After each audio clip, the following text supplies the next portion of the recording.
Hi, I'm Jim Stoeckmann, Senior Practice Leader at WorldatWork. Today I'd like to talk to you about sales compensation and the relationship of total rewards to sales effectiveness. In popular imagination, the idea that the incentives are the key driver to sales success in an organization is probably not accurate.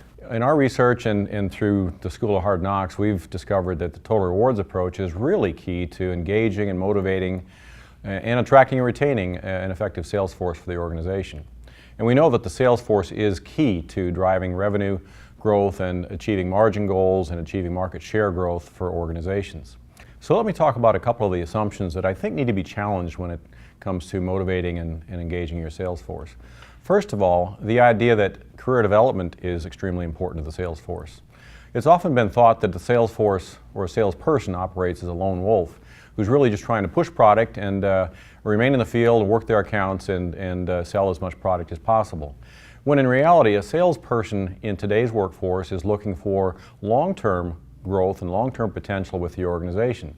So helping the salesperson to be focused on what the organization has got in store in terms of development opportunities is really critical. And this might entail things like career growth long-term, what the next step is for a salesperson in terms of growing and development, and helping them through training to actually get there and acquire the appropriate skills.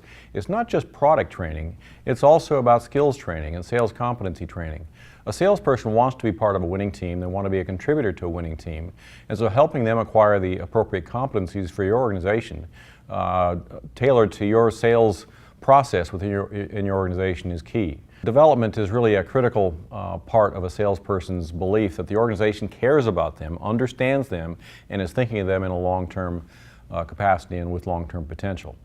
Secondly, the idea that the incentives are the key driver for sales success has often led to very complicated plans that try and measure every little detail, numbers of calls, numbers of new contacts, that sort of thing. In reality, I think the key message that we've learned about sales incentive design is that it can become overly complex, and keeping it simple is probably the key to sales effectiveness. Keeping your sales goals down to 2 or 3, keeping the goals very transparent so that the organization is successful and the salesperson is successful and vice versa. If a salesperson can see that even though they may not have absolute control over margin or absolute control over total revenue growth for the organization, if they can see that they're part of a team that's all dedicated to being successful, the salesperson can better understand how they are part of the organization, they can see the big picture, and they'll be more comfortable and more motivated to be successful and to help the organization drive success. The third thing that I think is most important, and I think is really the core foundation, if you will, for a total rewards approach, is the idea that the sales manager, the first line manager, is really a critical ingredient to success for the sales force. And there's a couple of fallacies that I think need to be identified right off the bat. The first is that a good salesperson will necessarily become a good sales manager.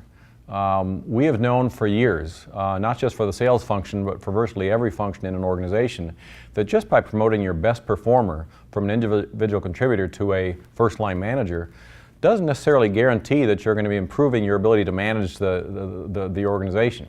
In the case of sales, you promote your best salesperson to a first-line manager, you probably lose your best salesperson, and you may gain one of your more poorly contributing first-line managers. So think about it in terms of the management competencies that are required as they would contrast with the sales competencies that would be required, and try and keep your people that are best at the sales competencies in sales where they can be most successful, and identify the key competencies for your managerial workforce so that they can come to the job and be really helpful to the organization in enabling sales effectiveness.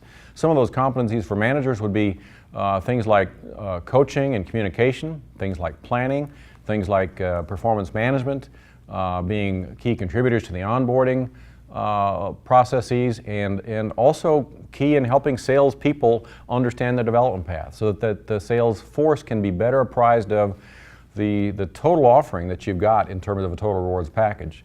So make sure you think about who it is that you're putting into sales manager jobs, and think about that job as really critical to sales effectiveness. Another big payback, I think, for you in terms of sales manager effectiveness is that if you've got the right first-line manager in place, all the rest of the success factors, if you will, for sales effectiveness will fall into line. The rollout and communication of your incentive plan, the way you communicate on career development and development opportunities, the way that you coach and motivate and keep in touch with the sales force as the dynamics of the business plan roll out during the course of a year or a planned period.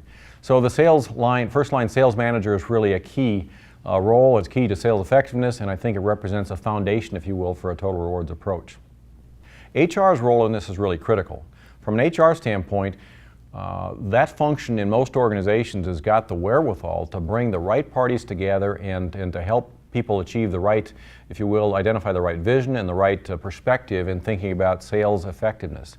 It's not just the HR function, of course, but they can play a key facilitative role in bringing together the finance, IT, sales operations, sales management, such that you can really take a comprehensive and holistic view of what's required for sales force effectiveness. So think about the role of HR as an integrator. The HR function knows where the skill sets are, they know what the research says about sales effectiveness, and they can play a key facilitative role in integrating all the resources required to achieve sales effectiveness. So we've talked about sales effectiveness and the key role that total rewards or a total rewards approach plays in achieving and driving sales effectiveness.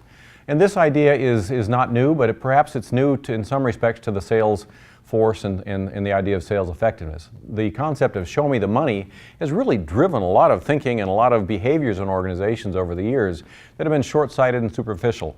Total rewards approach takes a more comprehensive and holistic approach in understanding who the salespeople are, what their needs are, what their long-term interests in the organization are, and it really requires the organization to understand the sales force and each individual salesperson. And what you're looking for as you hire the salesperson. So from the very beginning, from onboarding and ramping up to thinking about development planning and the long-term needs of the salesperson and helping them understand that you have opportunities for them and helping them portray and model what those opportunities might represent. We've talked about, in addition to development, we've talked about sales incentives and the idea of keeping them from being a distraction and keeping them simple, only 2 or 3 goals. We've talked about the key importance of the first-line sales manager and how that can be really the foundation to an effective sales organization. And ultimately, we've identified the human resource function as a key facilitative integrator in the process and bringing all those resources and all those perspectives to bear on achieving sales force effectiveness. Thank you. This has been Jim Stoeckmann with WorldatWork.